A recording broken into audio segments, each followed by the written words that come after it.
I'm pro-Israel. I love the Jewish people. I'm pro-Israel. I love the Jewish people. I'm pro-Israel. I love the Jewish people. Jews are the main character of the world.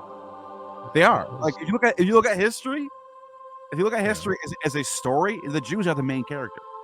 I always said that. I still think that. In fact, what made the Renaissance so great, I admit the Renaissance was great. I think things were getting better under the Renaissance because they were willing to go back to the Greeks, because they were willing to go outside of Christianity. They said, I always say this, like, proud idolater. Put up the pre-Christian idols, the temples. That's why I'll say, hell, Satan. Let's open up the arts. Let's build idols again. Let's draw Bacchus and Aphrodite. Go back to Homer and paint those classics on. You know, that's what made the Renaissance so good, is they got away from Christianity. Christianity didn't do anything to give it.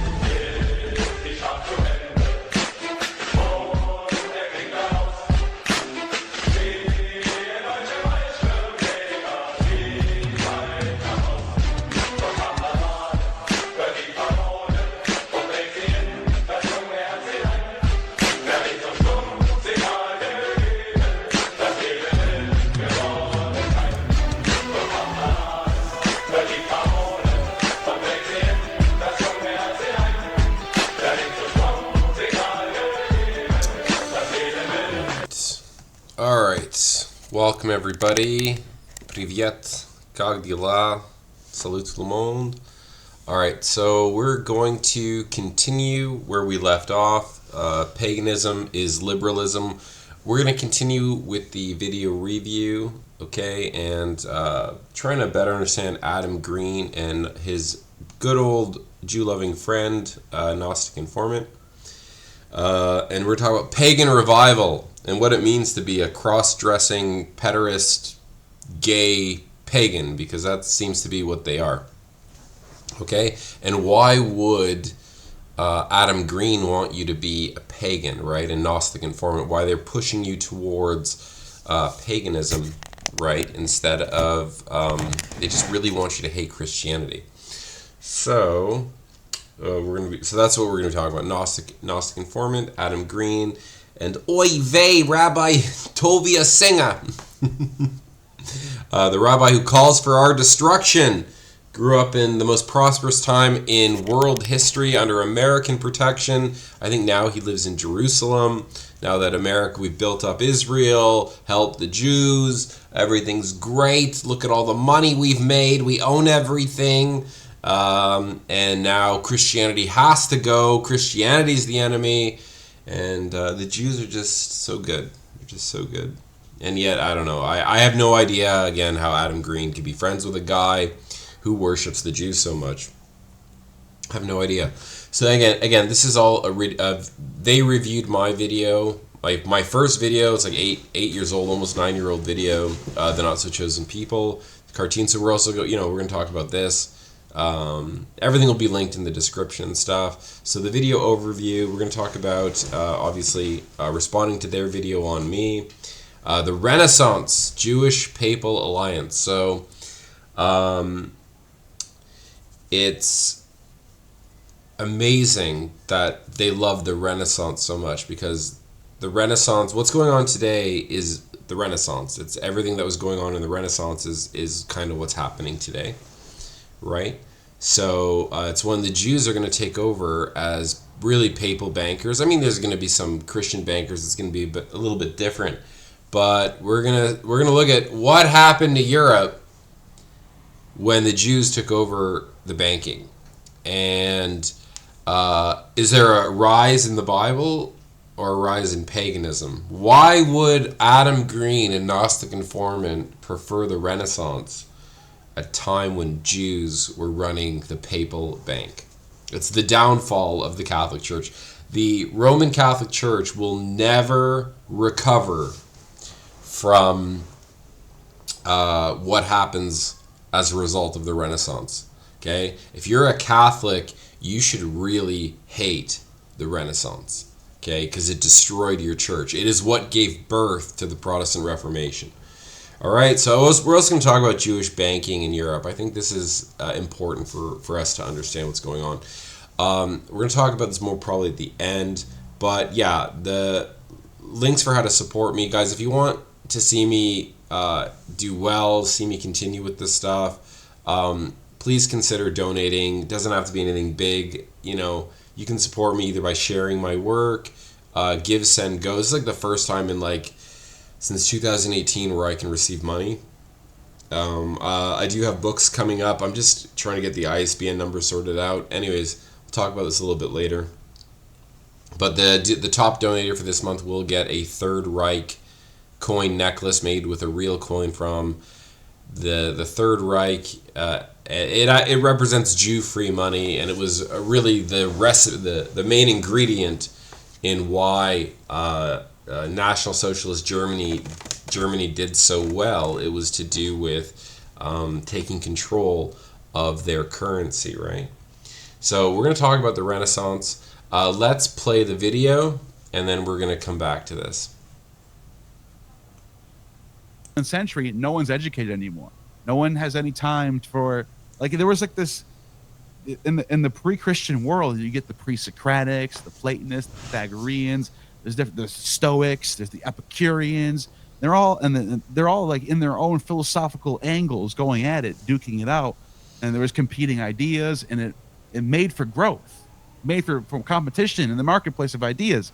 Whereas when you have one idea that everyone has to believe or you're going to burn in hell, that's dogma. That literally quenches, it retards the retardation of society. What he's talking about, he's trying to say that, you know, in a pagan system, it's so much better because everyone has the freedom to just kind of say what they want. You have the Stoics, the Epicureans, you got all these people going oy vey. It's like as if the Christians weren't doing this either. It's not like, you know, the Christians weren't. The only difference is we're not arguing whether it's okay to have sex with children, right? Like, we know that's wrong. It's just outlawed. We know it's not okay to have sex with little boys. That's the kind of stuff that the philosophers are arguing about. Like, when is it, you know, and how old can we go, you know? Oh, it's not about age. Age isn't the number. Is their mind developed enough, you know? That's kind of the dialogues they're having. And understand, like, guys like Socrates, we're gonna see this later. He's gonna quote some philosophers and stuff. But understand, like, Socrates was put to death for impiety. Socrates was put to death because he rejected the gods. He says the gods shouldn't be, the gods shouldn't represent the worst of mankind. Why do the Greek pagan gods and the Roman gods behave worse than humans, than mankind? You know, even Plato is going to go towards a monotheistic view. So guys like Pythagoras, guys like Socrates, they're going to be put to death. Their schools are going to be burnt down. Stuff like this. So Greek philosophy, while they are total degenerates, pedophiles and homosexuals, the Greek philosophy, in a sense, is a rebellion against paganism, right? Stoics are a rebellion against paganism. They're not your traditional pagans. So, anyways, we're going to continue. But for him to say that Christianity was just like, we just retard. When things became retarded in Christianity is during the Renaissance. That was when you got burned alive, you know, for questioning the Catholic Church, for going, hey, or for trying to translate your Bible into your vernacular, into your language. That's why Gnostic Informant and Adam Green liked the Renaissance so much, because it's a time when the Vatican brought in Jewish bankers. Sorry, the Papacy, it wasn't the Vatican yet. It's a time when the Papacy, the Catholic Church, brings in Jews as their bankers. And instead of promoting the Bible, the Jewish trick, we got to get our Bible out, get it out to the dumb goyim to believe in, guys. Instead of doing that, they're burning alive Christians. If you're caught reading a Bible in your language, you're burned alive, you're buried alive, you're murdered, you're killed. If you start having sex with little boys and start doing like artworks of homosexuals and you're reading Plato and you're like, wow, I love Zeus raping little boys. I love Apollo having sex with little boys. Oh, you're good. You're good in the Renaissance. You're like, hey, I want to know what the Bible says. Oh, you're going to die. That's why these guys like the Renaissance so much. We're going to talk about that. Chrysostom gloated that the writings of the Greeks had been obliterated. Imagine celebrating that. Mm-hmm. I got another one too, the dark side of Christian history as well. And people will deny, and then they'll gaslight and deny the dark ages. They'll say, actually, science and education and the Western world's all built by Christianity. Right. And we would be nothing and we would have no morals without the Bible. Right. And there were just a bunch of orgiastic, cannibalistic barbarians before Christianity came along. Pretty much. Nonsense. It's nonsense. The same ideas of piety, the same ideas of being a God-fearing, good citizen. You find this in the ancient pagan writers like the Pythagoreans. And some of these Middle Platonist writers, some of these Stoic writers. Wow. You get the same ideas of pietists. Wow. So he quotes, see, notice what he does. He quotes like Pythagoras. Pythagoras wasn't too bad, guys. Pythagoras is okay. Pythagoras rejected paganism. He was looking for something else, as far as we know. His schools were all burnt down by pagans. The pagans didn't like him, burned down his schools. I'm pretty sure he died. We don't know how he died. It's very vague. As far as I know, he either died in the attacks on his schools, or he spent the rest of his life in hiding. Well, yeah, the pagans really liked Pythagoras. Socrates killed for impiety. Socrates rejected paganism. He was a noble boy diddler. He was a noble pederast. He would only have sex with a boy if the boy was up to his, if he was not just physically attracted to him, but emotionally and mentally attracted to him. So you're going to get, again, he's going to quote Stoics, Pythagoras, guys like this. Greek philosophy, in a lot of sense, rose up in opposition to paganism. Okay, so do not let these guys point at the persecuted philosophers, okay, who were still degenerates, but trying to at least reason with it. They're wrestling with 500, 600, 700-year-old myths that they were passed down that are total, just full of degeneracy. We're going to talk about it a little bit more. And they're trying to come out of this degeneracy and make sense of it. So it's not, I can get why, like Plato at the end of the day, and when he's writing the Republic, he comes away with the view that pederasty, grown men having sex with little boys, shouldn't be in the Republic. So Plato, you can see his wheels start turning. He might be for pederasty at the beginning, but by the end, he's not. So you can see that Greek philosophers are trying to make sense with all the disgusting stuff they inherited, and that they're trying to fight against paganism. So listen to Gnostic Informant here. They didn't introduce any of that stuff to anything. In fact, what made the Renaissance so great, I admit the Renaissance was great. I'm not like a Gibbon historian that thinks things got better because of the Enlightenment. No, I think things were getting better under the Renaissance because they were willing to go back to the Greeks, because they were willing to go outside of Christianity. They said, no more of this iconoclasm, death of art thing. Let's open up the arts. Let's build idols again. Let's draw Bacchus and Aphrodite, go back to Homer and paint those classics and make new sculptures. That's what the Renaissance was. So that's why it's called a rebirth, not a new birth, a rebirth. And that was what they were doing. They were going, even Dante, that's what made the Renaissance so good, is they got away from Christianity. Christianity didn't do anything to give us the Renaissance.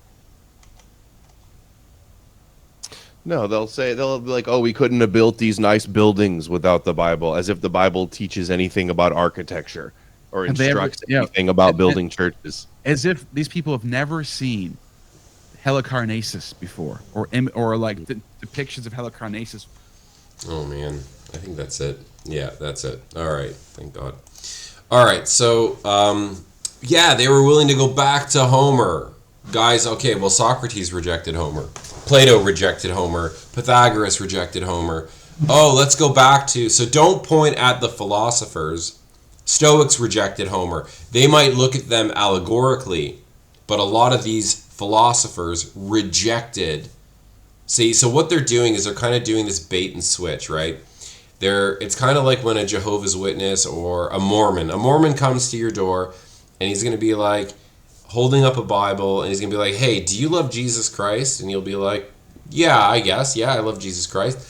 Well, let me tell you something. And then they'll pull the Bible away and switch it with the Book of Mormon. You know, it's bait and switch. It's kind of like how Jews are like, we believe in the Torah, laws of Moses, we love Moses. Boom, Talmud. We actually have a Talmud. Okay, and a lot of the Roman churches too, in my opinion, are very similar. It's not about what the Bible says. It's what does the Catechism say. It's what are the traditions of the church. You talk to Orthodox. I'm not trying to attack Orthodox and Catholics, but it's true. Your traditions are just as important as the Bible, and I don't think that's accurate. I don't like the traditions of men. It's kind of like what the Talmud is doing. Okay, but these guys are doing like a bait and switch. Okay, here's Jesus. Oh, no, Book of Mormon. Oh, here's, Plato, Socrates, Pythagoras. Oh, Homer. What? Why Homer? Oh, Hesiod. Oh, Orphics. What? You can't do that. You can't bait and switch people like that. Half these philosophers are against the pagans. The pagans killed them because they're like, these guys are changing our traditions. Okay, so he starts quoting Aphrodite, the adulteress, a total whore whose temple rituals depended on temple prostitutes. He's quoting Bacchus, Dionysus. Guys, the Bacchus worship was so bad in Rome, it reached a point where the Romans had to outlaw their god. How does mankind outlaw their god? The people worshiping Bacchus and the Bacchanalia got so bad, I think in like the 180s BC or something, that you had to get a permit to celebrate Bacchus, and only 5 of you, I think 2 men and 3 women or something like this, could do it at a time. So it was regulated because it became so disgusting and degenerate, and it was very like they targeted young children. They were you had to be under 20 or under 18, I think it's under 20, maybe 18, to be initiated into the Bacchanalia. So they were targeting young people, and by the end of the festival, they're outright murdering people. And anyone who refused to participate in the rapes, they're raping, full-out rapes, full-out murders, and anyone who protested were the next victims. They were raped and then killed. And the only reason the Romans silenced the Bacchanalia had to do with elites were conspiring. If you ever see the movie Eyes Wide Shut, Stanley Kubrick's last movie, that is depicting, in a sense, the Bacchanalia. And it got so bad the Romans had to outlaw this. Okay? So Gnostic form is like, we got to go back to Aphrodite, start making, statues and paintings of her, and go back to worshiping these. Are you insane? Insane. Okay? So that's just so you understand how disgusting, that's what he's not telling you. Go to gay pride. Go to start joining these occult schools. That's what he's promoting here. Go to gay pride, transgenderism. That's the Bacchanalia. Men would dress like women. Women would behave like men. Guys, just research it yourself. The Bacchanalia, Dionysus worship, all that stuff. And so Christians ended all that. Christians stopped all that stuff, and this guy wants to bring it back. So we're going to talk about the Renaissance, Jewish banking, pagan liberalism, 400 years of European war, because that's what the Renaissance in the end gave us. The Renaissance was so bad and so bad towards Christians, and the papacy, the Catholic Church, became all-out pagan. That's what sparked. That was the downfall of the Catholic Church, was the Renaissance, okay? Bringing in Jewish bankers and then promoting paganism. So he says, I think things were getting better under the Renaissance because they were willing to go back to the Greeks, because they were willing to go outside of Christianity. They said, no more of this iconoclasm, death to the arts thing. Let's open up the arts. Let's build idols again. Let's draw Bacchus and Aphrodite, like just degenerate gods. Go back to Homer. Oh man, go back to Homer. Look, you can read that stuff for fun, but it's mental illness. It really is. It's like, I'd rather believe in the X-Men and the comic book superheroes than go back and believe in this stuff. Wolverine is way, way more believable and way more like moral, right? paint those classics up and make new sculptures. That's what the Renaissance was. That's why it was called the rebirth, not a birth, a rebirth. That's what made the Renaissance so good, is they got away from Christianity. Christianity didn't do anything to give us the Renaissance. All right, guys, you heard it. So why would Gnostic informant Adam Green praise the Jewish pagan Renaissance? Well, I mean, you guys can see where I'm going with this. All right, so we're going to talk about, this is the art. Guys, I'm sorry. Renaissance art creeps me out. It's always masculine-looking women, feminine-looking boys, and naked children with wings. This is like the angels. When you see these creepy naked children, who draws, if I went into, it's like Tony Podesta, I don't have a picture, but if you saw like the artwork from all these Pizzagate people and what they had, like the art, the pedophile art, like children tied up, like creepy art depicting like naked children, raped children. And that's like what I get from the Renaissance art. Like you see these mannish, like for me, this woman's art, it looks like a man, I'm sorry, it's a man in drag with a little boy. That's what I'm seeing here. And that's, to me, what the Renaissance is all about. So Jewish papal banking. Jews are going to become the papal bankers, the Roman Catholic Church bankers. Rise of paganism. So you're going to get this rise of paganism with this Christian censorship, a lot like what we're dealing with today. European degeneracy and corruption. So that's going to be a big problem. The Reformation and blood. It's going to end with revolution. And I do believe that's where we're going now. If things do not change, guys, we can't take much more of this, even just economically. Like, every country I go to, it's the same thing. No one can survive. Everything is owned by, like, a small group of corrupt losers. And I do believe it's a punishment from God, in a sense, to wake us all up. And things are I think they're going to end like they did with the Reformation. Okay? It's exactly what happened with the Renaissance was it got so corrupt and so degenerate and so out of control, and Christians were tired of being persecuted, that it just ended in all-out war.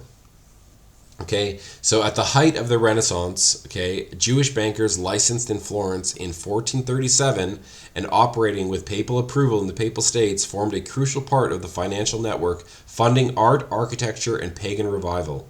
Yet while this money bankrolled lavish revivals of pagan imagery and philosophy, the Bible remained the only book in Europe that could get you executed for translating, reading, or owning without permission.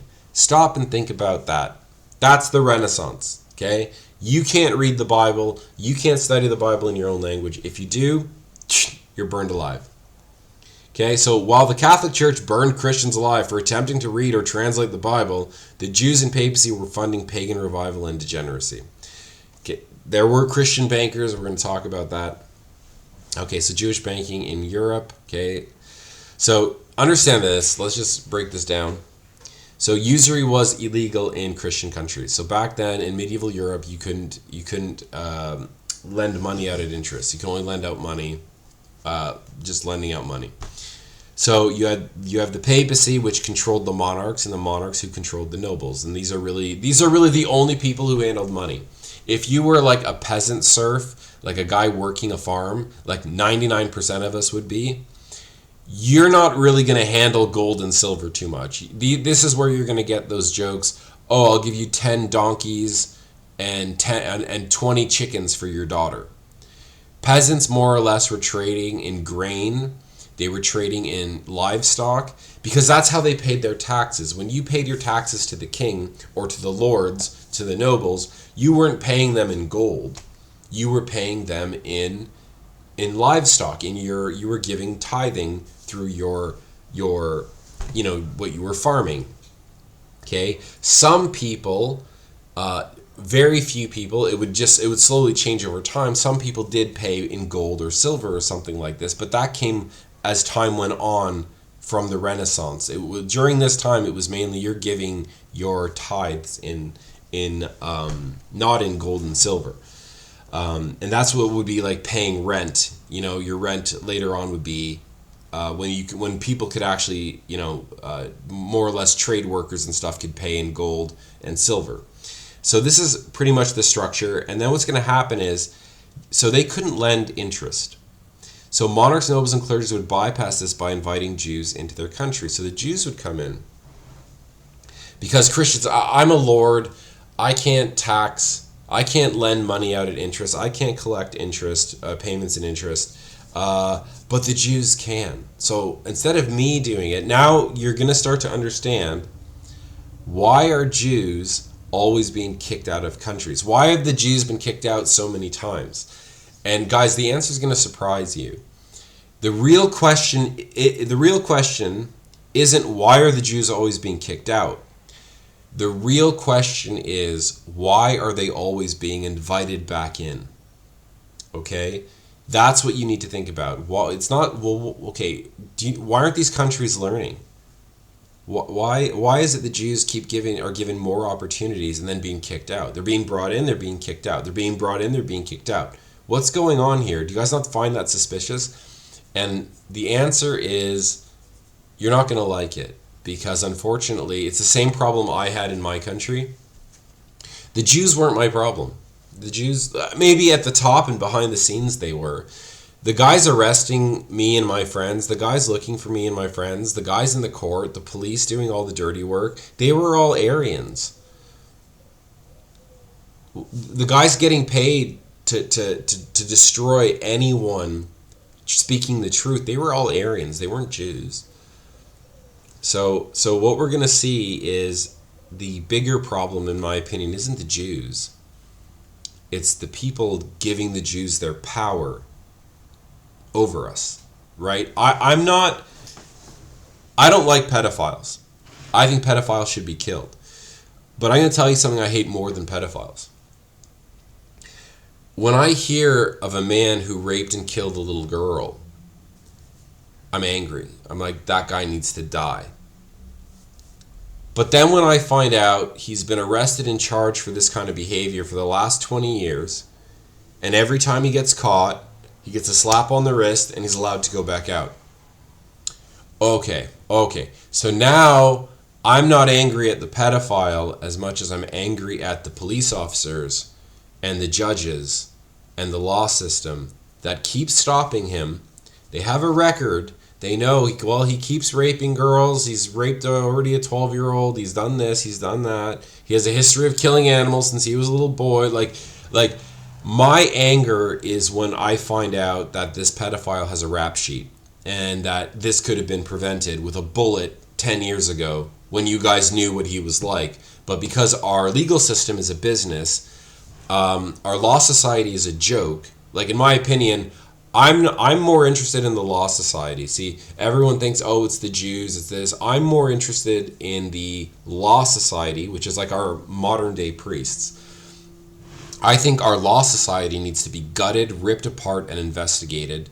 And the guys who make the policies that the police follow, the police are just policy enforcement officers. That's what the word police means. They're following policies written by lawyers. And I'm more angry at the policies that are allowing pedophiles to run around and rape our children. I'm more angry at the policies, the laws that are being written that give Jewish bankers their power. Do you understand? I'm not mad at the pedophile as much as I'm mad at the lawmakers who allow this behavior, who legalize this behavior. And now we're coming down to the fundamental issue. All civilization depends on law. And that's what the word Torah means, law. And so this to me is the most important part, okay?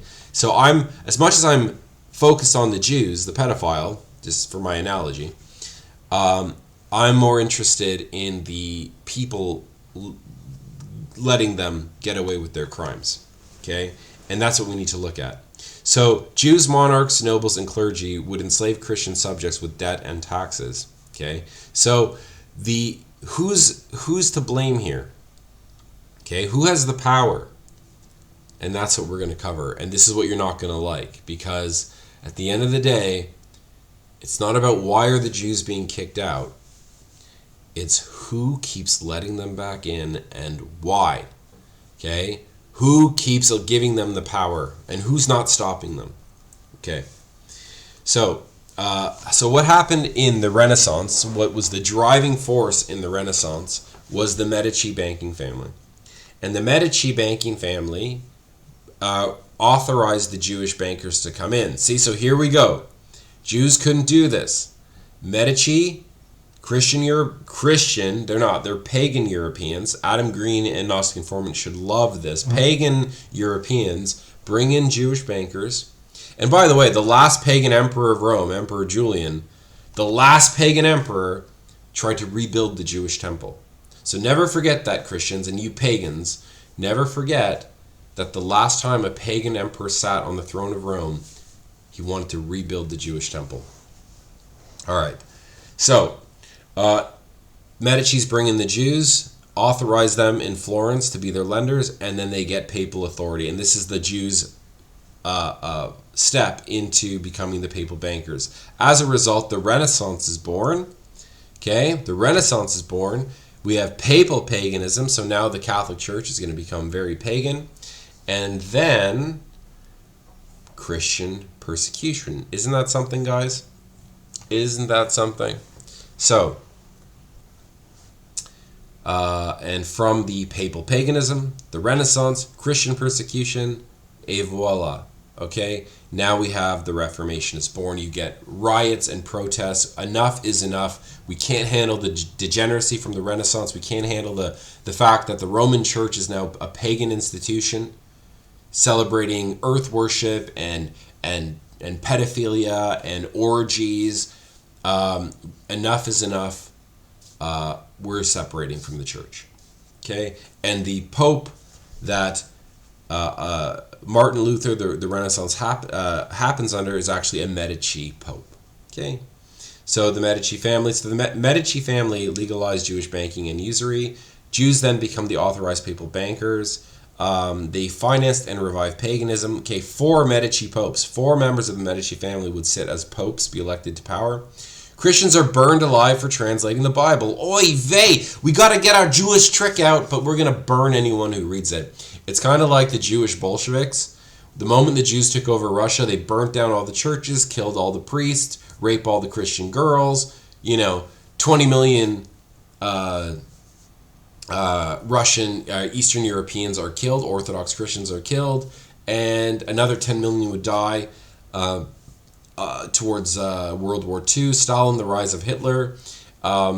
So why are Jews always, the moment they have power, they're resisting the Bible? They don't want Christians, Europeans to have the Bible. You're killed for translating the Bible, and they're blowing up your church. Like, what kind of idiots create this grand Jewish trick just to kill you the moment that you've been converted? Do you know what I mean? It's insanity, man. So Pope Leo X, Medici, provoked Martin Luther and the Reformation.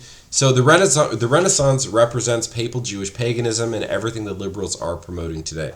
So that's why these guys love the Renaissance. That's why the Renaissance were a good thing. They're getting away from Christianity and going back to paganism. Great. Let's take a look at some liberal art, some pagan art during the Renaissance, which to me is just pagan, transgender, and pederastic. It's pederasty. So when you look at this work of art, it's actually the Greek god Apollo. It's even called Apollo. Michelangelo's Apollo / David. It's both, right? So it's just King David. No, it's the god Apollo. That's what you did there. And compared that to Botticelli's Venus. Now, when I look at this woman, I don't see a woman. I'm confused. I notice that her left arm in the back of the painting is bigger than the right arm at the front of the painting. So this looks like a man's arm. This looks like a woman's arm. This looks like a woman's breast. This looks like a man's pec. This side of her body looks like a man, and this side of her body with the hourglass looks like a woman. And I'm not the only one. You can Google this. Everyone knows this is like hermaphrodite art, where the men are becoming more feminized, the women are becoming masculine. Right? It's weird, okay? And then we get stuff like this. Like, guys, how would you feel if this was in front of your house, or this was in front of your office where you work? Look at it. It's a little boy. This is how Donatello depicts the great warrior king in the Bible, David. And King David was a man. He would have been a pretty tall guy. I mean, if King Saul is described as being like 6 foot tall at least, a head taller than the average man, and King Saul offers his armor to David, it kind of implies David was a big guy too, if he could, if Saul's armor fit him. So they depict David as a little boy, and it's like a pedophile's dream. This is like, can you imagine like a little, one of these Greek philosophers who talk about having sex with little boys? This is probably like their fantasy. Imagine like a little boy comes in with nothing but boots and a hat, wearing a sword. Like, this is like how you might want like your wife when you come home from work to like role play. And this, like, who does a piece of art like this depicting a little boy? If this was in front of my house, I would be offended. I would be ashamed and embarrassed. Like, especially if you see it from behind. Like, this to me is not art. This is a pedophile's fantasy. And this is what's depicted as art. Okay? It gets worse, guys. This is what it means to be a pagan. Let's go and worship the great god Zeus. Zeus, I'm pretty sure this is Ganymede. This is either a Lydian or a Trojan boy that Zeus abducted and made him his cupbearer and lover. Little boy, Greek god Zeus. Zeus who raped his mother. Let me correct myself too. In the last video I said that Zeus killed his father, raped his mother, or had sex with his mother, then gave birth to Persephone, who's his daughter / I said aunt. It's not his aunt. If he had sex with his mother, had a child with his mother, that would be his sister / daughter. And then he rapes her, abducts her, has sex with her, and then has Dionysus in the Orphic tradition, not Hesiod, not in the traditional, in the Orphic elite schools. Zeus killed his father, had sex with either his mother or his sister. It depends on which Orphic tradition you go by. And it's like, I want nothing to do with this stuff. I don't want to worship a god or know a god that kills his father, then has sex with his mother or sister, has a child with one of them, and then rapes that daughter, and then has a child with his daughter. This is the gods of Adam Green and Gnostic Informant. I want nothing to do with this stuff. Okay? Nothing to do. This is the artwork from the Renaissance. Oy vey, here's another one. Here's more pederastic art. If you go to the traditions of Apollo in paganism, here's Apollo with Hyacinth, his little Spartan lover boy. Right? He takes a Spartan lover boy. How creepy is why the Renaissance was so good, guys. Got away from Christianity. I think everything got better under the Renaissance when they're making artwork like this. Yeah. Is this not the creepiest art you've ever seen in your life? If this was in front, I would take a hammer to this.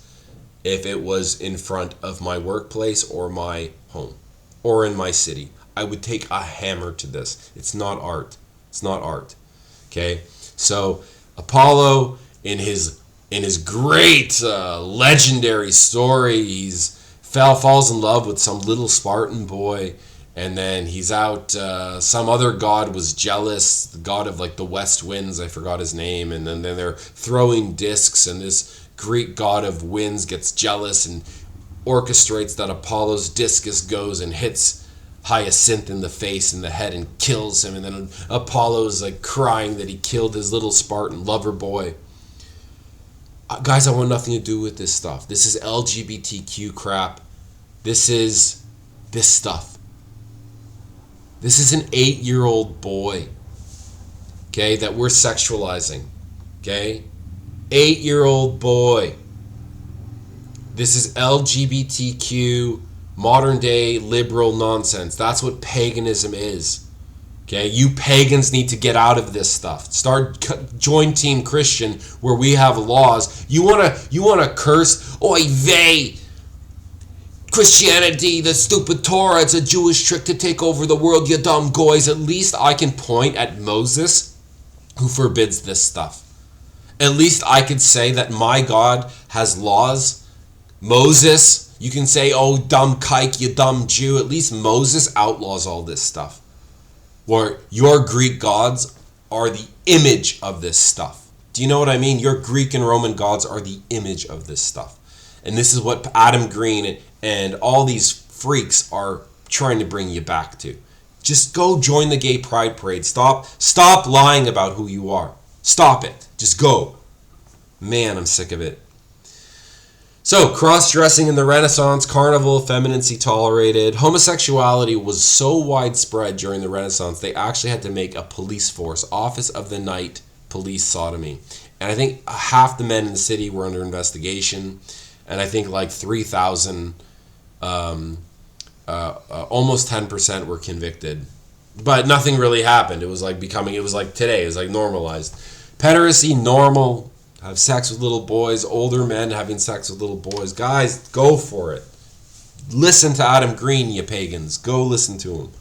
Go rebuild the Jewish temple. Go be like Emperor Julian.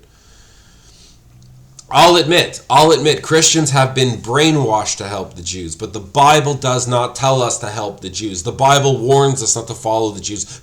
If we were to follow Jesus, the Jews would have zero power in our countries. And it's our monarchs, our politicians who bring the Jews into our Christian countries to get the Jews to do their dirty work, which they are not allowed to do by law, which is what we're going to talk about soon. Okay? Occult drug use. Okay, so this can be argued. I mean, there were drugs back then, but there's not a lot of sources to actually prove they had a drug epidemic or anything like that. So I'll give them that, but it was at parties, but it's not like, I can't prove that it was like it is today. Okay, usury debt institutionalized by the Medici. Jews come in, help us enslave our fellow Christians. That happened. Pagan philosophy revived. Hermeneutics, Kabbalah flourished. Neoplatonism flourished. All this stuff, all paid for by the interest generated by the Medici and their Jewish banker friends. Okay, nature worship disguised as Christian humanism.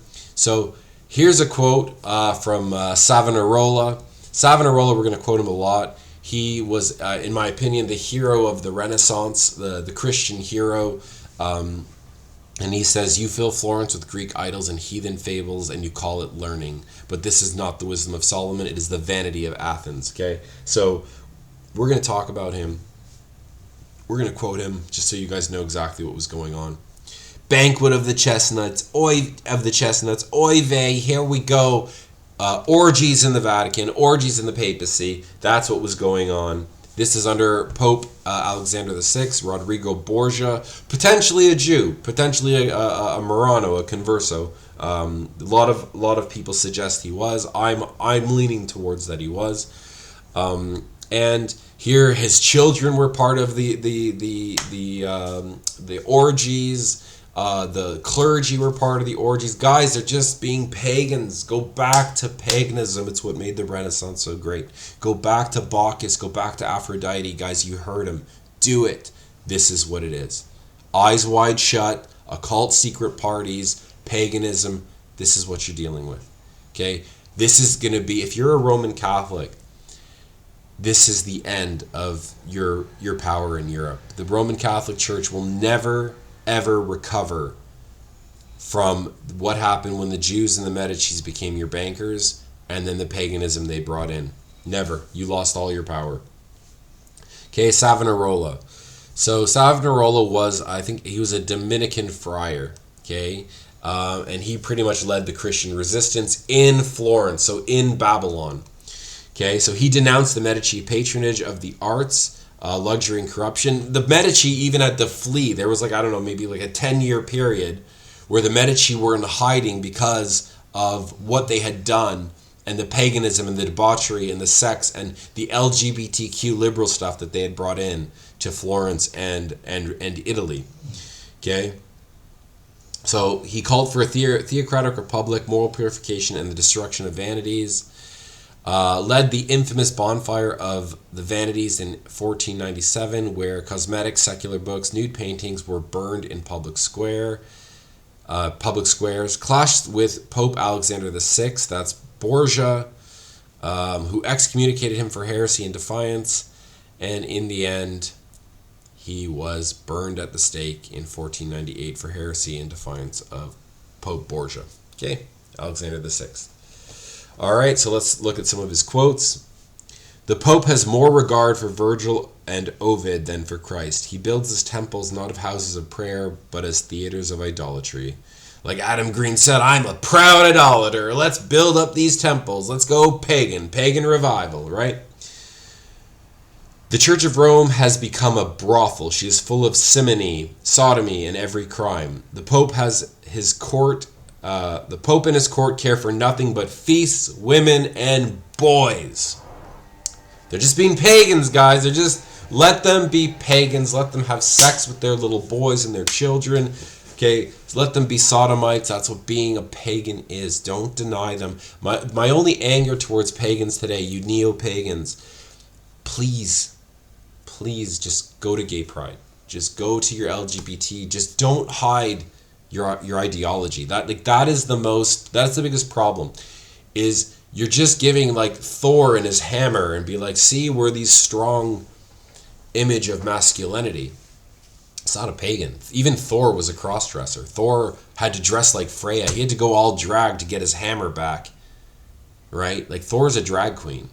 Go back to your stupid myths and be honest about it. Go back to your Apollo who had sex with children, Zeus who had not only had sex with children but had sex with his own daughter. Start behaving like a true pagan so that we know what you are. Don't mask it in piety. Like, don't quote Pythagoras. Don't look at the Stoics. Don't look at people who resisted what you are. Do you know? So at least us as Christians, we are commanded not to behave like you. So simony is like, I guess it's like buying offices. It's like you could be, there's a family called the Fuggers. The Fuggers were actually way more powerful than Jews when it came to banking at this time. And the Fuggers were also papal bankers. They were selling indulgences. They were selling religion. So at this time, like, we'll talk about this, I guess, in a little bit, but pretty much they were selling like a license to sin to get you out of purgatory. And that's a big way people were making their money. So you could go to like a banking family like the Fuggers and be like, hey, I want this office. I want to be Bishop of Florence or Bishop of, Vienna, whatever, some church position. And you'll go to the Fuggers. The Fuggers will be like, all right, we'll finance you to be the bishop, but you're going to have to pay us back and help us with indulgences. You're going to have to push selling sin so you can go and commit sin, then pay the church. Oh, my son, you're forgiven. Off you go. Go sin some more. Bring us back more money. So religion became for sale. Salvation became for sale, like it was at the time of Jesus, right? Also with the money changers. When Jesus went into the temple, freed all the animals, and overturned the bankers of the money changers, that's because that's what these people were doing. They were selling religion, selling salvation, and then taking that money and then lending it at interest. Is exactly what's going on at the Renaissance. Exactly what's going on here. Okay? Your riches are your poison. You fatten yourselves for the day of slaughter. The treasures of the Medici are the treasures of the harlot. Okay, the Jews multiply usury and the Christians imitate them, but God will sweep away the usurer and their protectors. Okay, so Christians were murdered during the Renaissance. You have Jan Hus. He was pretty much I would say the jumpstart of, this is where the Reformation really started. So he promoted what? Why was he killed for? Promoted access to the scriptures in the vernacular. Killed. Oy vey, us Jews, we're starting to run Europe. We've got all the monopoly. We're working with the papacy. We're killing everyone who reads our trick. We created this whole trick to enslave you dumb goys. And now that you want your Guys, does that make any sense? Does that make any sense at all? We're going to kill... We have this trick to enslave you all, but we're going to kill any of you that try to read it. Right. William Tyndale, executed, translating the Bible. Anne Haskew, arrested for reading and interpreting the Bible independently. Thomas Harding executed. Why? Reading the scriptures in English. Guys, between 35 and 45,000 Christians died during the Renaissance for reading the Bible. You can read Homer, you could read Plato, you can read Xenophon, read the words of Socrates, you can read about having sex with children. That's not what got you killed in the Renaissance. What got you killed in the Renaissance was trying to read the Bible. That's what got you killed. Okay, and that's the Reformation. So the Reformation was a Christian response to Jewish papal usury, pagan liberal values, Bible censorship, and Christian persecution. That's where you get the Reformation. So that's the cause. Okay? Now you're going to enter hundreds of years, centuries of Christian bloodshed. Why? Because the papacy became pagan under Jewish control. All right? And now you're going to have the two Renaissance. So don't let these tricksters, okay, what they're going to tell you is they're going to point at stuff like this. Oh, the printing press. You know, Gutenberg made the printing press during the Renaissance. You're going to have this fleet of Byzantine scholars. Constantinople, Istanbul today is going to fall. The capital of Eastern Christianity is going to fall. And all these monks are going to come running with their with all their artwork, with their manuscripts of Greek Bible. They're going to have even Homer and Plato, Xenophon. They're going to have all the Greek classics with them too. And these monks who are going to flee are actually going to help with the Reformation and help us using the printing press to get the Bibles out in the vernacular so we can actually read what the Bible says while the papacy and the Jews are burning everyone for reading the Bible. Okay. New Testament's going to be translated. Okay, Luther, follows up with the Reformation, breaks the papal censorship. That's what's going to happen. Okay, mathematics, navigation, advances in geometry, map making, artillery, ballistics, astronomy. Okay, these are just practical scientific stuff that's going to explode during this time. Literacy, scripture, evangelization, exploration, practical knowledge. This is going to explode. Don't let them think that, oh, well, it's all because of the Medici. It's all because of this degenerate artwork.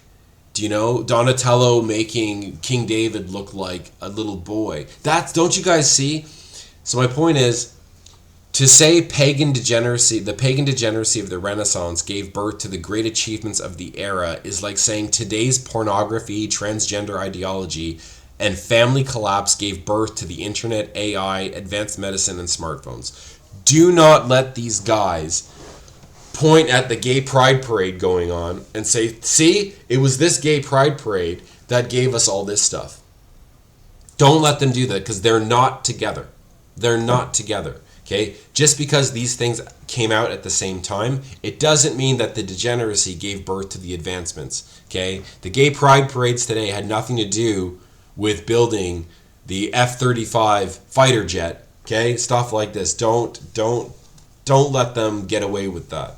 You call them out on that, okay? So I think that we're going to stop there when it comes to the Renaissance. So again, I think things were getting better under the Renaissance because they were willing to go back to the Greeks, because they were willing to go outside of Christianity. They said no more of this iconoclasm, death of the arts. Let's open up the arts. Let's build idols again. Let's draw Bacchus and Aphrodite, go back to Homer and paint up those classics. Like, that's what the Renaissance was, guys. You know, Jewish banking, oy vey, paganism, let it rise. Let's kill Christians. That's why these guys like the Renaissance. Okay? So that's what made the Renaissance so good. They got away from Christianity. They were killing Christians. They were killing you for reading God's trick, oy vey. Sorry, guys. I can't handle these guys anymore. I can't handle pagans anymore. You know, before I was tolerating them. I'm like, yeah, I get it. You know, but now it's like, I can't do it anymore. We need to call them out. This is what they are. And there's a reason why this stuff was illegal and we stopped it all. There's a reason why we burnt all these books. Even Hitler and Mein Kampf. If you ever see a pagan LARPing around praising Adolf Hitler, call him out. Hitler had no respect for these pagan LARPers prancing around with Germanic folklore, being praised by the Jews. And if you want, I can quote you Hitler on that. We can do a video on that. That'll be actually great, because Hitler, in a sense, is a prophet foretelling the coming of Adam Green and Gnostic informant. Okay, so now let's talk about Jewish banking a bit. All right. And we're going to look at the Protestant versus Jewish papacy, because what's going to emerge from the Renaissance is a way to fight the papacy and the Jewish banking system that's been destroying Europe. So they're actually going to, and ironically, and you got to give the Jews credit, it's going to be another faction of Jews that are actually going to be working with the Protestants that are going to help them develop a banking system that's going to cut out all the other Jews in the papacy. Okay? So we're going to look at the Protestant system, and we're going to compare that to the Jewish system. Okay? How does this all work? So let's look at Christians versus Jews, medieval banking. And the best way for me to kind of explain to you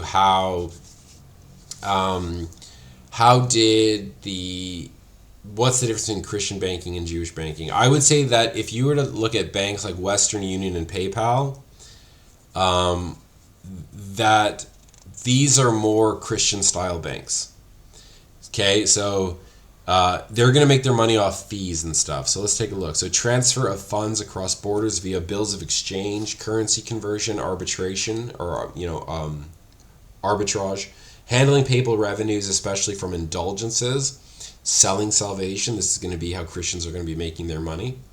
Okay, I committed adultery. I was looking at all this pagan art. I couldn't help myself. I had to sleep with my neighbor's wife. I was doing what Aphrodite did, Oy vey, forgive me, Father, for I know not what I do. Okay, my son, well, you just give me this money, and this will lower your time in purgatory. Don't worry. Okay, next. Well, I was looking at, studying all this pagan stuff. I saw Zeus and Ganymede, and I saw Apollo, and oy vey, I just had to have sex with a child. I just had to. It was just, it's okay, my son, don't worry. We're having the same problem. We're looking at all this pagan art. We can't stop having sex with children either. Just give me this money. All's forgiven.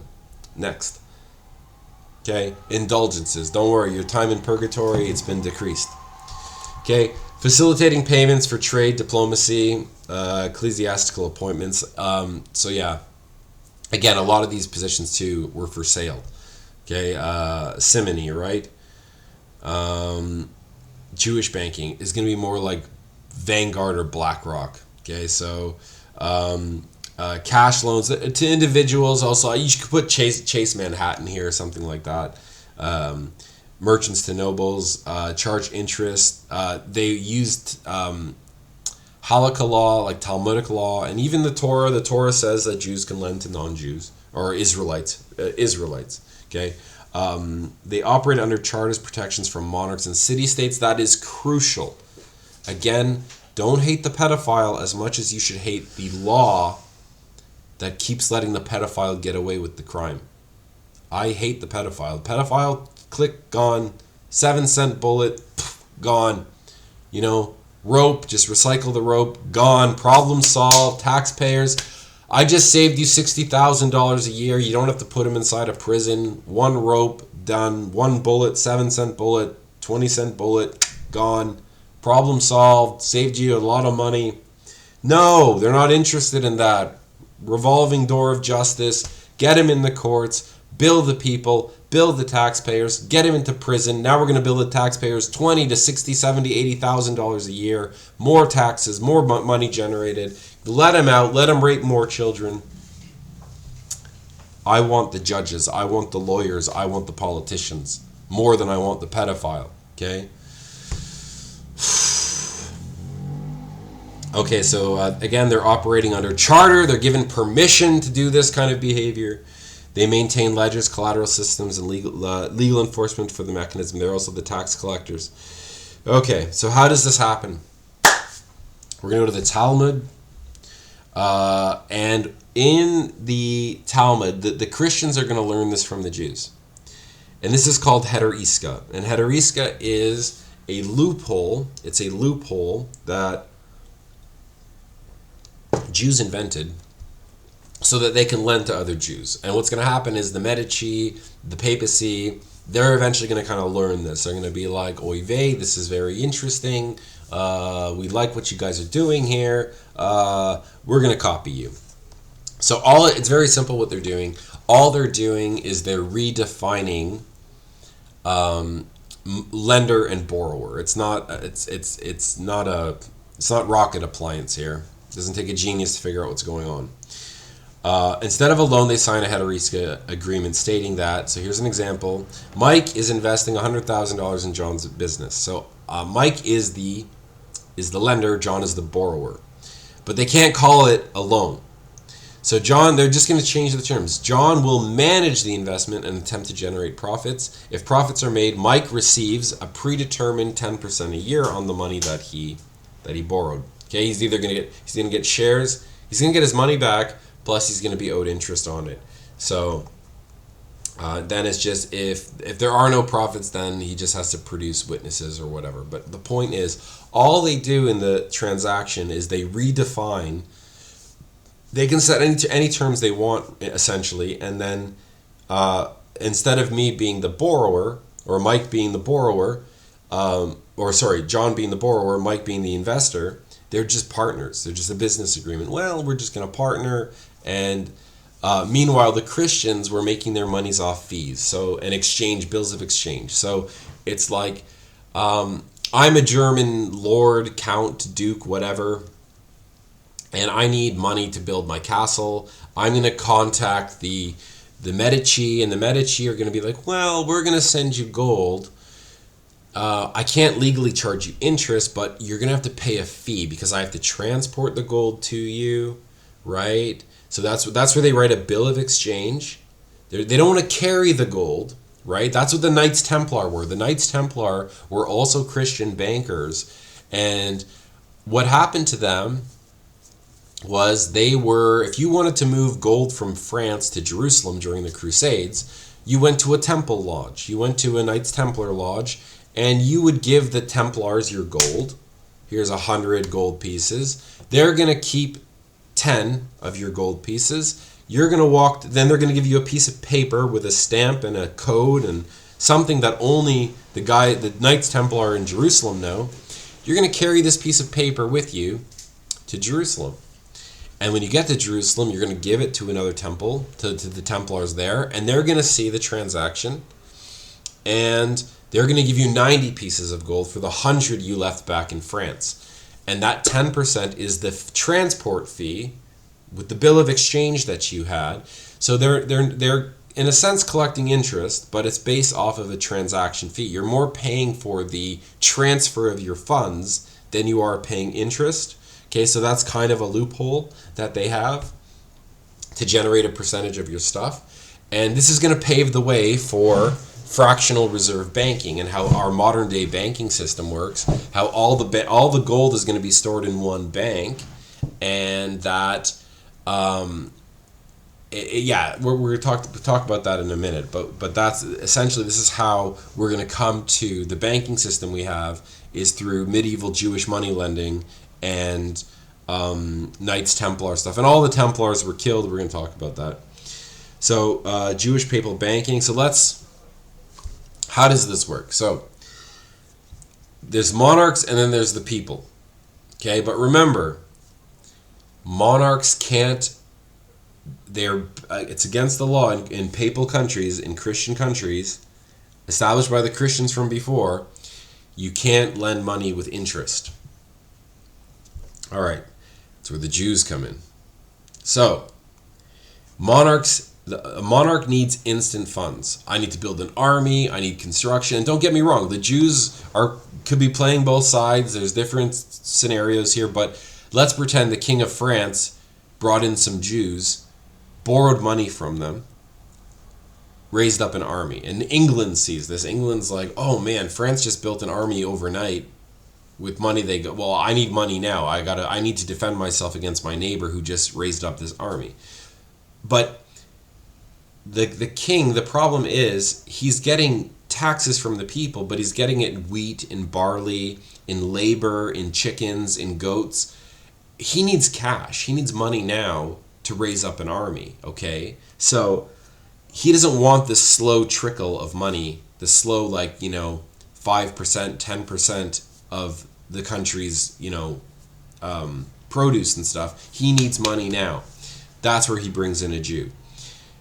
Jews are not Jews are like the loophole. Almost every country in Europe had court Jews that they can call upon. And because Jews were scattered in every country, they had these vast trade networks, right? So the monarch needs money. He's going to call in a Jew. So usury is illegal, so he can't lend interest. But the monarch's going to borrow money from the Jewish bankers. Come on, Jews. Welcome to England. Welcome to France. Welcome to Germany. Jews secure tax collection rights. So, okay, monarch, here's your money. And now the monarch's going to protect them, give them protection. The monarch has his building, he has his army. I've got everything I want, everything I need. I got my instant money. And now my subjects are going to pay you back for the temple, for the sanctuary I built, the army I raised. So the Jews are now going to go around collecting taxes, get their money back, plus interest. So the monarch also taxes the Jews. We're going to talk about this in England. So while the Jews are running around taxing the subjects, taxing the people, the king also put taxes on the Jews. The king can't lend interest, but the Jews can. But nothing is stopping the king from taxing the Jews 1/3 of the interest. So now the king is cut into the interest, you see. And who's doing the dirty work for the king? The king got his army, he financed his army, he financed his church, his cathedral, and now he's making 30% profit off the people that the Jews are collecting the money from. Okay. Monarchs remove the Jews and seize the Jews' property. Why? Okay. Monarch saves the people from the evil Jews that they invited in. So understand that once the Jews, now you're going to begin to understand why Jews went around and killed all the monarchs, dethroned them all, and had no problem launching revolutions. It's because the monarchs would invite the Jews in. We'll look at an example right now. Let's look at this one. We're going to look at the Jews in England. So in 1066, the Jews came in with William the Conqueror, okay? Jews come in with William the Conqueror in 1066. Okay, they're made serfs of the king's chamber. Okay, they're given this special title. Jews are used to finance projects, wars, palaces, castles. Westminster Abbey. Westminster Abbey was in a large part financed by the Jews. That great building, great cathedral in England, Church of England's headquarters. All the royal family members are married there, financed by Jews. And that was under Henry III. And so now what happens? William Edward I, Henry III's son, the evil king from Braveheart, he removed the Jews. He's the guy who fought against Scotland and Wales. He needed money for his wars, so he went to Jews, the Jews that were in England. And then, so the Jews fund Westminster Abbey. There you go. They help fund the army, raise them up. But now what are the Jews doing? They're getting their money back, right? They made a deal with Henry III. They made a deal with Edward I. They got their stuff. And now the people and the lords and the barons are like, man, we're tired of fighting all these wars. We're tired of all this interest and debt. We're done. We're done. The king's like, I get you. I'm about to have revolts. My people hate me. My barons and lords hate me. It's these evil Jews that are the problem. These Jews that we brought in, these Jews that helped build our temple, or build our cathedral, these Jews who financed these wars for us. And yeah, you guys are all taxed, but don't forget, guys, the monarch was taxing the Jews. The monarch was also making money off this. It's no different than what's going on today. Don't think for 1 second that it's only the Jews. Congress, the White House, the presidents gave them all their power. The Federal Reserve and the IRS have zero power. Zero power. Congress, the Senate, the White House, the Supreme Court are the ones who gave the Federal Reserve their power. It was King Henry III, it was King Edward I that gave the Jews the power to collect those taxes from you, from England. That's my point. My point is, you can hate the pedophile. Let's hate them. Let's get rid of them. Get them out of our country. But I think, guys, if we do not deal with the people who gave the pedophile the rights, the laws, the permission, That's where, for me, the real problem is. That's who I don't like. Okay, more. Okay, so once the kings of England got what they wanted, okay, the kings take the loans and the people and the lords must pay them back. King Edward I branded the Jews the enemies, seized all their properties, wealth, and banished them from England. The king is the hero who saved the people from the evil Jews. The king also, when he kicked the Jews out, so the Jews went around, financed all this stuff, did all the dirty work, collecting the taxes. Everyone hates the Jews. The king's the one also taxing the Jews 1/3 of the usury. The king's pocketing the money. He's getting you guys to fight his wars, right? And what he did in Scotland was evil. What he did in Wales was evil. He had no business. I mean, I'm not against Scotland and Wales and England being one country. I'm for that. I'm just for that on their own terms. But what he did, I'm not for that. I'm not for the wars he caused against the Scots and against the Welsh. Not for that. Not how he did it. Okay? And then this king seizes Jewish stuff, seizes their wealth and their synagogues and everything that they built while they were in England, and then removes them, and everyone's like, oh wow, what a great king. But guys, he didn't even forgive all the Jewish loans. He still kept them, and some of the lords and some of the people still had to pay these Jewish loans back directly to the crown. I'm pretty sure his wife, I think her name was Eleanor, I gotta check that. I think it's Eleanor. And I think she was a Spanish princess that married into the English throne. And these are all French kings of England. Henry III was a French king. Norman French. Edward I. All the way to the Tudors, really. Till I think Henry V. Battle of Agincourt. I'm pretty sure Henry V was the first king of England from William the Conqueror, who spoke English as a first language. So all these kings, even though it's Henry III, Edward I, understand they're French-speaking kings. They speak French. They're French kings ruling in England. In my opinion, they're the villains, right? It's not... They're equal partners in the crime. And then they just remove the Jews. The Jews get removed. Oh, I solved your problem. Well, you wouldn't have had a problem if you didn't, you know what I mean? If you didn't do your job in the first place. So I just want you guys to understand how that works. So now what happened is after the Reformation, okay, what's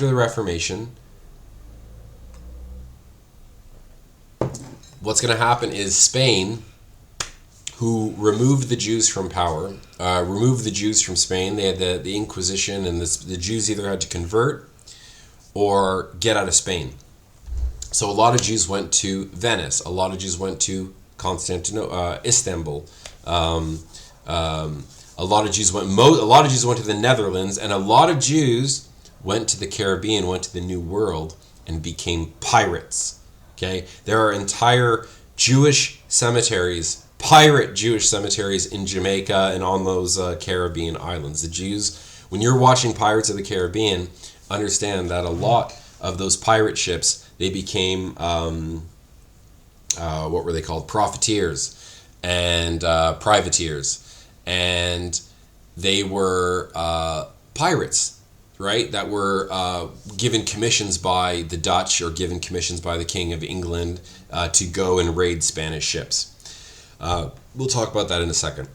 But so the Dutch, so now we've got the Protestant Reformation. The Protestants are Europe is now severed. The Roman Catholic Church, the Papacy, is in a lot of trouble. They've got all these uproars. Everyone's breaking away. Henry VIII and his problem with all his wives. They're seizing all the Roman Catholic Church money, all their monasteries. When what was his name? Cromwell, not Oliver Cromwell. There was his grandfather, I think, the prime minister under Henry VIII. There was a Cromwell under Henry VIII. When this guy raided the Catholic monasteries and saw the gold that was in the monasteries, which was a total scam, monasticism, where back then they were paying monks. The monks were pretending to be like so holy, and that if you pay the monks, gold, or you pay them in your livestock or whatever, the monks would pray for you because they're more holy than you see. They're holier than you. And so God will listen to their prayers if they pray for you. So you could just pay the monks to pray for you. That's what the monks were there for. And the monks were making so much money. And then they even found underground passageways from the monasteries going directly into brothels, where the monks were just spending your gold and your money, your produce on whores and alcohol and partying, right? But when Cromwell, I forgot his name, Cromwell under Henry VIII, when they took the first monastery, they could not believe the money that was in the monasteries. And so now instead of that money going towards the Vatican, the Papacy in Rome, now it's going to Henry VIII and the Church of England. Now it's, the same thing with the ones in Germany, same ones in the Netherlands, stuff like this. So now you've got the Papacy is losing a lot of money now because of all their paganism, all their debauchery, the banquet of chestnuts, and all their homosexuality and pederasty. And so also what happens is the Protestants develop a new banking system to fight the Jewish banking system. So they're not going to do this Jews in the middle, as the tax collectors. Bring in the Jews who are then going to tax the people. No. And now I want you to understand this. This was a Jew-Protestant alliance. The Jews in the Netherlands were not happy with the Jews in Florence or the Jews in the Ottoman Empire. The Jews in the Netherlands, believe it or not, were loyal to the Netherlands at this particular time. Now, maybe later, some of their cousins went to the Ottomans, some of their cousins went to Italy, and maybe later they reconciled and then started working against Europeans. But I will tell you that during this time, 100%, the Jews who helped develop this banking system, the Jews who helped establish the Dutch East India and West India trading companies, they were not working with their Jewish cousins in the Ottoman Empire or in Venice, okay? Because this banking system works in direct opposition to the traditional Jewish banking system.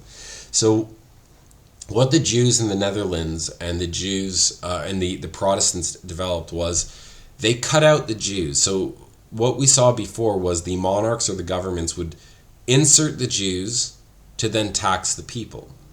Well, the Dutch are going to get smart and be like, well, what's the point?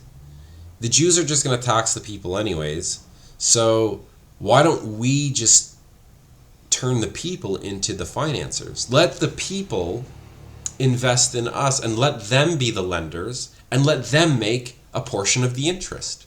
Why bring in the Jews to enslave the people when the people can be our financiers? And instead of just relying on the Jewish money, we're relying on the nation's money. We're relying on national wealth, and let anyone buy our bonds. So look at it like this. A government doesn't have anything. Yes, they have land, there's resources, people are mining the resources and all that stuff. And they're taking a portion of the wealth. They're taking a portion of the labor, they're taking a portion of, they're taxing the people. So that's the power of the government. The power of the government is they're taxing the people, and that is worth something. So they're taking those taxes and they're leveraging those taxes and saying, we're going to create a bond. We need to raise $100 million because we need an army. We need this. We need this. Who's going to borrow the money? Who's going to lend us the money? Well, people are going to buy bonds. Okay, so a bond is issued. People are going to buy them, and then you're going to be given a return on it. So I'll explain that in a second. Okay, so the Protestant model bypasses the Jewish lenders. You're not going to need Jewish lenders anymore because it's going to transform the people or corporations or even other nations into the lenders, okay, after the bonds get issued. So people invest in the government through bonds regulated by the central bank, okay? The people are paid back through duties, tariffs, and duties, taxes, and tariffs. Okay, so that's what the government has in essence. They've got the ability to tax the people. Instead of bringing Jews in, get their money, who then enslave the people, cut out the middleman and let the people invest into the government. Okay, and also through the Medici system, the bills of exchange, we learned that we don't need to transport gold anymore. We don't need to transport silver anymore. All the gold and silver can go to one spot, and the transactions can happen within the bank through paper, right? So now the Dutch bank is going to take the bills of exchange system. They're going to now take this new system that they've developed where the people are the lenders. We're going to issue bonds now, let the people invest, cut out the Jews, cut out, any one investor. And that's actually, during this Dutch revolt, the Dutch are fighting who? The Spanish. And the Spanish are running off of a Jewish-Papal system. Yes, the Spanish removed the Jews, and the main financiers for the Spanish are actually a German Protestant family called the Fugers. And the Fugers were actually the Rothschilds of the day. The Fugers were German Christians, German Catholics, and they were all-out money lenders. Okay, they were huge. They were probably the most powerful family in the world, and they were also selling indulgences. They were made a lot of their money off selling offices and selling indulgences. They were textile merchants. They started off selling cloths. Then, from that point, they bought some noble titles. From that point, they rented lands with gold and silver mines, and then they just became the Lannisters, the Rothschilds of their day. So understand, and the reason why Jews couldn't ever rise to power like the Fugers is because the Jews couldn't own lands. Only Christians could. Only wealthy Christians who could buy noble titles could, in a sense, be landowners and rise to power. Jews were restricted until they launched the liberal revolutions, right? So the Fugers are lending money to Spain, and Spain is bringing all their gold and silver and resources from the Americas to pay the Fugers.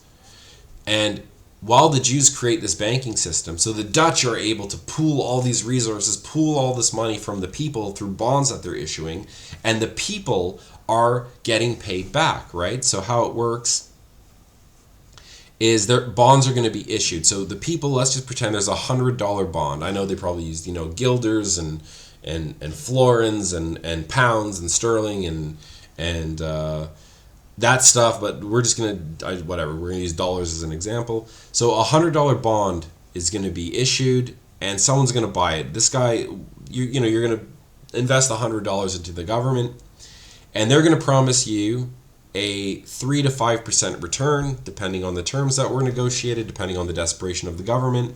And every year you're going to get, $3 to $5 back on your money. Okay, so you are the lender. You've replaced the Jew. You don't have a lot. You got $100. I'm going to put that in, and now you're guaranteed $3 to $5 back a year. Okay, and a bond market is going to be created. So you've got this bond market now. So let's say you hold this bond. The bank created this bond. You're the certificate holder. Whoever holds this certificate is guaranteed this interest every year. That money is collected through taxes and tariffs, right? Because, they use your $100 to help fund an army, to help build ships, to help do stuff that are now generating an income. And as long as you're the certificate holder, you're getting the interest, right? No more middlemen Jews. The people are the bankers. Let's say you've had it for 10 years. You've made $50. I don't want I need my principal back. I need my $100 back. I've made $50, so now I'm going to sell my bond. The market is good. The economy is good. So you're going to sell your bond for $90. So now you got $90 plus $50 of interest, $140. So you've made $40 in 10 years. Okay? And no more Jews. You, the people are the ones making the money. You didn't lose money, you gained money.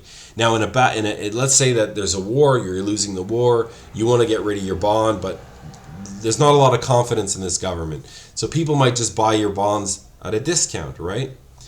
And it can get even worse, right? Say it's like the country's on the verge. This is what the Rothschilds did, okay? So let's give an example here. So Nathan Rothschild caused the panic during the Napoleonic Wars. So during the Napoleonic Wars, Rothschild, after the Battle of Waterloo, I think Rothschild started selling off his shares, his bonds. So the Jews could be bond holders, and Rothschild held bonds, and he started selling them off. And he was selling them off when, at a confident level. But as he was selling them off, other people were looking at that going, oh no, if Rothschild thinks, if Rothschild's selling his bonds, maybe he knows that we lost the war. Maybe England's economy is over. So now all of a sudden, everyone is seeing Rothschild selling off his shares, so now that goes down to unsure. Now everyone starts selling them off, and then it goes down to maybe half price, $40, $50 for every $100. Everyone's just selling off their bonds. They're like, oh my God, we invested all this money trying to get these returns, but now we think that Napoleon won the war, the French are coming, our government's over, and they're just selling. But meanwhile, Rothschild knows they won, caused this panic, and he's buying up all the bonds at half price. Right? He was selling his bonds in the morning all day for top dollar. Now he's buying your bonds back for half price. Then at the end of the day, the next day, everyone finds out Napoleon lost the war. England won. England's the new world power. So all those bonds that Rothschild sold up here, bought back down here, have now gone back up to top dollar. This is what put the Rothschild family at the top. And at the same time, you have the Jews are financing all the liberal revolutions across Europe to do what? Even in France, Napoleon gave the Jews equal rights. In England, 1800s, the Jews are given equal rights. All across Europe, the liberal revolutions being financed by Jews. Why?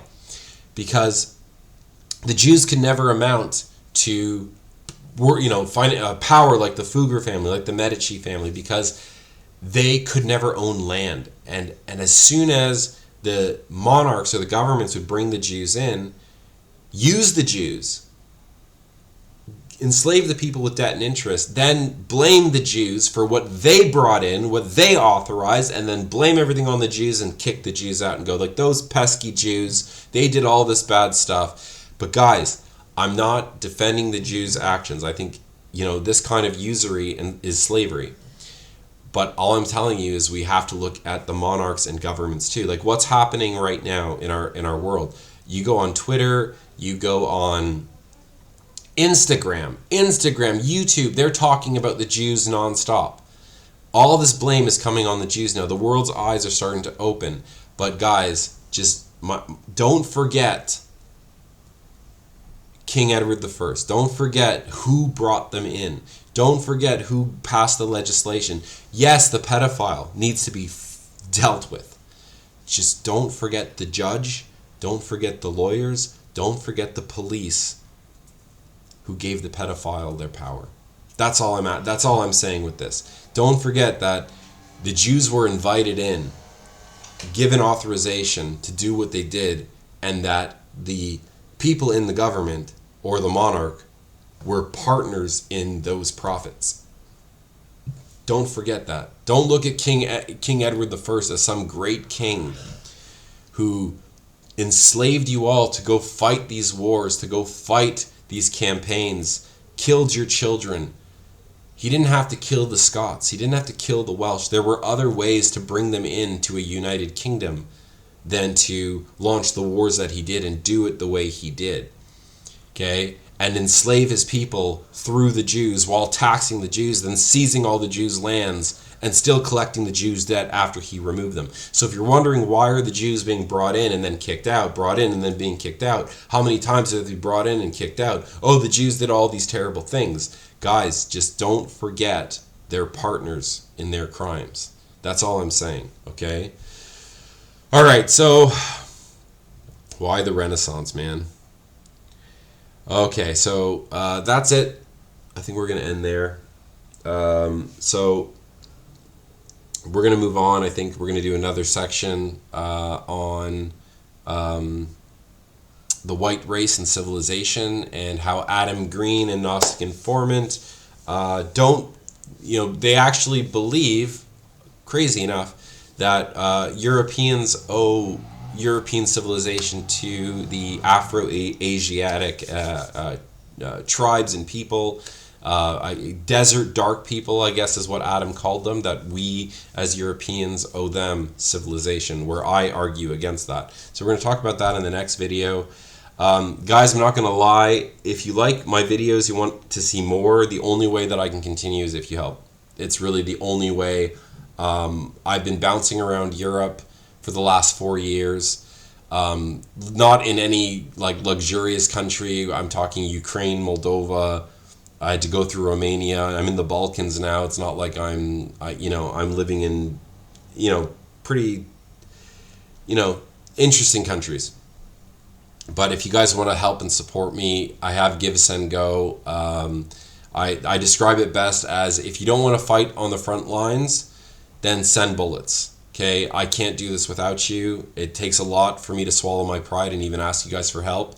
But my opponents are very well funded. They're going on vacations. They're going on trips. They're filming and making videos overseas, going to Greece, going to Israel, going all over to do their stuff. They're, interviewing all the top scholars everyone who's anti-Christian.